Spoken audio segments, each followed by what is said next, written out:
Yeah, yeah.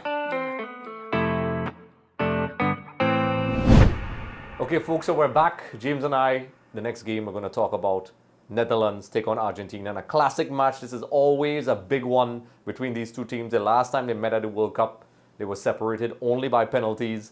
Van Gaal is once again the coach versus an Argentina team, coached by Lionel Scaloni. They've had an interesting start to the tournament. We'll start with, Argentina. They obviously lost to Saudi Arabia. And eventually they went on to kind of slowly regain their confidence. It was a tough game against Mexico. They eventually got the result against Poland. The Australia game turned out to be tricky, even though they dominated possession and had a lot of chances. Australia, gave them a scare towards the end. Netherlands has, been going from strength to strength. A lot of people have been arguing for both teams, this would be their first real tests. Argentina tests, even though they kind of put that on themselves, but Argentina versus Netherlands, always a tricky fixture. Van Gaal is already giving off his sound bites in the press and saying, how he's ready and so on. A lot of experience with Van Gaal versus Lionel Scaloni, who's a young coach that has proved a lot of people wrong and managed to break the curse for Argentina. James, what are your initial thoughts heading into this game? Well, the first thing I would say is this game has been playing at the Lusail iconic stadium, and this game is going to be an iconic game. You can see with the players on show here. Obviously, when you look at the head-to-head, I mean, 4 wins to Holland, 3 wins to Argentina, and 2 draws. So it sets it up very nicely, very close there. But then when you look at the rosters of both of these teams, it's, I mean, absolutely fantastic. We've got guys obviously like Dumfries, who's been one of the best players in the tournament so far. And on the other, obviously, side, we have Messi. We have so many players. So it's going to be mouth-watering. And even from a goalkeeping perspective, Martinez has had a very good tournament. And I think Norpet as well has had a very good tournament. But when you look at the formations, Holland played this 3-4-1-2. They have the young, obviously, Napo up front, who's been phenomenal. Whereas Argentina seem to play a 3-5-2, depending on the fullbacks getting forward. So it's going to be a real masterclass from one coach, whether it will be Scaloni or whether it will be Van Gaal. But I cannot wait for this game. I can't wait to see you squirm because this is going to be absolutely you're going to be in panic mode for that whole 90 minutes because there is so much talent, as I say, on that field that, as a neutral, it's mouth-watering. I'm already squirming. So, speaking about, the squads and so on, Argentina had some concerns about Rodrigo de Paul. However, on his Instagram, he indicated that he's fine. Do you think there's a little bit of mind games going on between the coaches? Like Van Gaal is sort of kind of playing the mind games. Hey, we're ready for you all. While Argentina, it seems as if it's a little bit misleading. You're hearing Rodrigo de Paul is injured, but then he says he's fine. What do you think about the little antics heading into the game? I think there've been antics in this whole tournament, and I think there's so much things going on off the field, and a lot of fans don't realise that that's part and parcel of the game. So exactly what you said, I think that is a mind game. I mean, the only real, obviously, concern I think would be Alejandro Gomez, who came off, I think, 5 minutes into the second half of the last game. So I think he is obviously nursing a thigh problem, but it sounded like he'll be back to fitness too. So I think all of that talk is just talk because when I look at both squads, they're virtually, fully fit, with the exception of obviously, I think Klaassen for Holland was replaced by Bergwijn because, I mean, he's a player who's a little older. And that's one thing we have to look at some of the teams. They've got players there. I mean, even your boy Messi, he's 35. He seems to be able to last out the games, but there's some players, as they like Klaassen, etc., who have older legs and they have to be replaced. But I think there's going to be a huge amount of mind games right up to the whistle. And even during the game too, you'll probably see players warming up that are not going to come on necessarily. But that's football these days. It's able to captivate us all. And that's what we want to see. Yes. And in terms of formations, you did touch on their formations. Scaloni, well, Van Gaal, he likes, to play three. And if he has to, he'll even drop to five at the back. He is known for playing that counter-attacking style of football where he locks things up and tries to get you on the break. He's not afraid to play that. That's what his signature thing is known for. He kind of did it, in fact, not kind of, he did it in the last World Cup. While Scaloni, as well, he tries different things. Like normally he plays, during qualifiers and so on, in 4-3-3, but he has a tendency to spring on 4-4-2 every once in a while, especially for big games. And then he has tried three at the back, as we've seen in all the games, and it's been reported in the training sessions, where at certain points in the game, he always brings on Martinez. They switch to three at the back. And, they have those two players, Molina and Acuna, out wide, overlapping sometimes. Do you think that formations-wise, they will stick to what they've been doing, or will they kind of throw a spanner into the works and try something different, or do you think they're just going to stick with their guns? Is Van Gaal going to start with what he already did, or is, him and Sooklal, are they going to try something different? Well, like I mentioned, I believe that Argentina may play a back three to basically flood that midfield, because I think one of the areas of the Dutch team that's been a little bit of a problem is they've been changing those midfield three all the time. So, for example, the Room, De Jong, Klaassen has changed a lot. So I think, as I say, just my opinion. I mean, we could be completely wrong, like I say, but I think it'd be key to win that midfield battle there, which will then stop, obviously, Napo and Depay getting the ball further forward, So I think that could be something that happens. But like you said, it could be a back four as well. Both teams have the personnel to be able to do this. I mean, we are not in the coaches' heads, but as I say, whatever players play and whatever system they play, there is so much quality there. It is going to, as I say, it's going to be iconic, it's going to be epic, and it's going to be mouthwater. So we'll have to wait till tomorrow to see exactly how it's going to be, but that would be my thoughts, how it would happen. But we will see what happens. And just to have a talk about the strengths and weaknesses of both teams, the Netherlands have played, teams like USA and so on, which a lot of people have been arguing is not exactly, and the same goes for Argentina, it's not exactly the strongest opposition. Players like Van Dijk are always going to be brought into the discussion, but De Jong is very crucial for how they play. And, even the game against the US, which kudos to the US. I think they've been playing really well. They have players all across Europe. Possession-wise, they did have, I wouldn't say a hard time, but they didn't have they didn't dominate possession. And do you think if De Jong is neutralized, that it would affect the way the Dutch plays? Yeah, well, I think that'll be a key. They'll be trying to isolate him and neutralize him, as you say. But I think it's more than that, because, I mean, we know he is a fantastic player, but it depends on the players, obviously, Van Gaal plays beside him. To me, like I mentioned just previously, the Room and Klaassen have changed, game to game. But I think one of the biggest weaknesses, and this is something Argentina will try to exploit, is because of Dumfries going so far forward, we know that Timber tends to drop out wide to try and cover that channel or that area there, or the half spaces. So I think Argentina will look to exploit that. So, for example, in transition, when Dumfries is on the ball, they'll be hoping they can obviously win transition, get it, go the opposite way, and kill Netherlands right at that point. And as I say, because Timber comes across, it means that Van Dijk and Ake there have to come across even more, which opens up space. So I think, to me, Dumfries is probably one of their biggest strengths, but he's also the weakness because he plays so far forward. Yes, yes. And, we'll touch on a couple more things, like, for example, Gakpo and Memphis Depay, or however you want to pronounce it. These guys, they've been scoring, well, one has been scoring goals. Memphis is one of those guys, he's very physical, he knows how to play on the counter-attack.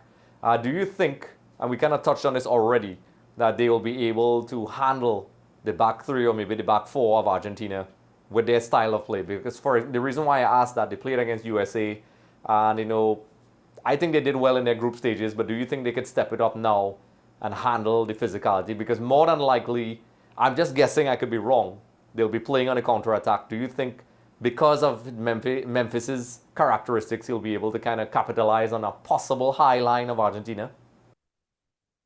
Well, the beauty of the two players is, to me, they both have differences. So, for example, Gakpo is a player that, he's doing so well. He's thriving under the spotlight just now up top. He's scored some, obviously, peaches of goals recently. And he seems to not like anything bother him. On the contrary to that, Memphis Depay seems to, when things are going well, he plays well. But, when he starts to go through a game and, he's not getting the ball, or defenders are, marking him too tightly, he doesn't seem to be able to come up with a way out of it. So I think it'll be a very tough game for Depay, whereas I think Napo will create his chances because he's that type of player. But again, it's a very strong back line for Argentina. So the chances may come few and far between, and it may mean that Gakpo has to drop a little deeper, like we've seen him do in previous games, to get the ball and maybe have some of those long range shots, which we saw go in already. So I think the spaces will be tight, but I think there will be opportunities if those players are able to think outside the box in a sense, you know? Yes, yes. And folks, just to end things off, this defense is very interesting for the Dutch because you have players like De Ligt and De Vrij, both who play in Syria for Juventus and Inter Milan, and they haven't started really. I mean, he obviously prefers the other two guys next to Van Dijk. So we'll talk about that tomorrow in our reaction because obviously time limits, folks, time limits. So we're going to head across to Argentina real quick formations wise. The real question a lot of people have been asking: Lautaro Martinez did not have the last game. He had a couple chances. He missed. It's been coming out from the camp that he has an ankle injury or whatever. Do you think Scaloni is going to start the young Alvarez, or is he going to start Martinez, who is also young, but Alvarez is obviously younger? This is a coaching decision. We both worked in football. If you're a coach, who do you start? It's a difficult one, but I think from what I've seen with Alvarez, to me, he's been phenomenal. He's scored some goals. I think if it's me, I maybe go with him. But I could also see the flip side of that, going with a player who's got a little more experience. It's not too much more because, as you said, he's also young. And in big games, you need that little bit of experience. And so it's kind of a knife edge for me. If I had to guess from my perspective, I'd say I think he will go with Alvarez, the fact he started the last game. Yes. But as I say, it could go either way. Yep, fair enough. And obviously, the rumors of Rodrigo De Paul, I spoke about this before the tournament started as well. I have a little preview of the Argentina squad on axtvmedia.com. You can check that out, where I was explaining how the Argentine midfield, the one that brought them so much success on that undefeated run, did kind of get smashed to pieces because they lost Lo Celso. Paredes had an injury heading into the World Cup. And now there's an alleged report that De Paul is not 100% fit. Now, he's saying otherwise. If one of the scenarios people have been talking about, if De Paul does not play, there's a possibility of Paredes, Enzo Fernandez, and also, why is his name slipping me right now? McAllister might be the trio in midfield. Do you think those guys, having not playing together, would be a slight advantage or disadvantage for Argentina? Regularly. To be perfectly honest, at this point in time, it does not matter who plays. I know that sounds cliche and silly. The point I'm trying to make is this is one of the biggest games of some of these players' careers. So whether, as I say, you talked about De Paul makes it, McAllister there, Paredes comes in, they're going to give 110%. I think De Paul will probably make it, but I mean, at the end of the day, it could be the last time these players play in the tournament because if you have a bad game, you go out. So every single one of them will want to leave every bit on the field. And I was just looking through the list there, and the one player we forget about is Dybala. And we're talking about up front as well. He's a player that kind of blew hot and cold. You never know if, to me, he's got a little bit more experience again. Does he get thrown into the mix up top as well? And that's what I'm saying. These big games, they could be a little bit tinkering. But every single one of those players, I have no doubt, will give 110%. Yep. So just to end things off before we do our final verdicts, key players, James, for both teams. Or key player, let's choose one. Well, there's no doubt who I'm going to pick from Argentina. I think Messi has grown into the tournament. I don't think he started off too well. Well, Otamendi to me has been one of the best defenders in the tournament, in my opinion, but it has to be Messi. I mean, there's no two ways about it. From a Dutch point of view, I think Gapo has, to me, been phenomenal for them. And I'll bring up again, I think something me and Kev spoke about, the fact that they brought Xavi Simons into the last game, to me, was no coincidence at that time. I have a gut feeling he will come on and have a say in the game because he's a fantastic player. But as I say, Gapo and probably even Van Dijk, because Van Dijk will probably have to keep Messi quiet. Yes. And well, for me, I guess just to be different, because I would have said Messi as well, I'm going to say Rodrigo De Paul. I think he's very important to how Scaloni plays. So hopefully if he's fit and he plays how he's supposed to play, it will help them play how they're supposed to play. For the Dutch, I'm going to say De Jong. I think he's very crucial to that, the link between the midfield and the forwards. So if they manage to give him the space and he gets the space he needs, he can create a lot of space for the other players. So Those are my key players. So James, win probability, 28% for Netherlands, 42% for Argentina, and 30% of the people said that Argentina is going to win in extra time. So with that being said, James, what is your verdict? How do you think it's going to go tomorrow? I think this one is going to be 2-2, go into extra time, and Argentina, it's a tough one, may just scrape it. Before the game, I was saying, just in the back of my head, something tells me that Holland could just pull it off, but I'm going to use my head and not my heart this time and say, actually, I'm going to go the opposite way and say it'll be a 3-2 in extra time to Argentina. I agree. I think it's going to be very tight as well. I think the Dutch are going to be just as complicated as we suspect that they're going to be. I actually think as well the game will be decided in extra time. I think both teams will score. I think there is a little nerves from both sides, even with Argentina as well. But I think this is a game where it will more than likely end I would say 2-1. You said 3-2. So it's basically the same thing as the score lines are different. So we both agree that it's going to end in extra time. So folks, the Argentina. Let us know what you think. Do you think James and I, do you agree? Do you disagree? Do you think we're speaking a load of nonsense? Let us know what you think in the comment section below. Don't forget to like, subscribe. We will be down at Smokey and Bunty's on the Avenue in Trinidad and Tobago, which is where we're from. James will be flying from his private jet from that place he's in right now. Looks very real and authentic. So be sure to come down and join us. We gave away our first set of prizes. We have a lot of prizes as well to give away. Be sure to comment in the comment section below. It helps your chances. We'll be giving away a copy of FIFA 23. Also a lot of hampers. We also have the trip, we spoke about. Also this lovely watch we have here. Lots of other cool things. So once again, James, we're going to get some rest.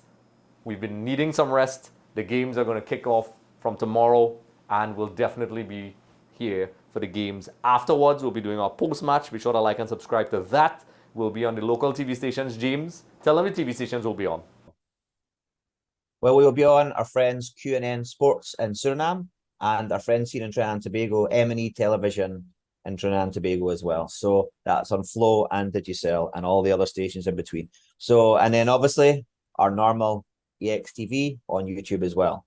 Yes. How fantastic is that? Yes. We're everywhere, folks. So I guess today, maybe James, I'll try to end the show off like you always do since we're not in the same location right now. Once again, folks, we had a wonderful day of football, and I would like to say a very special thank you for supporting us and to continue to support the greatest show on earth.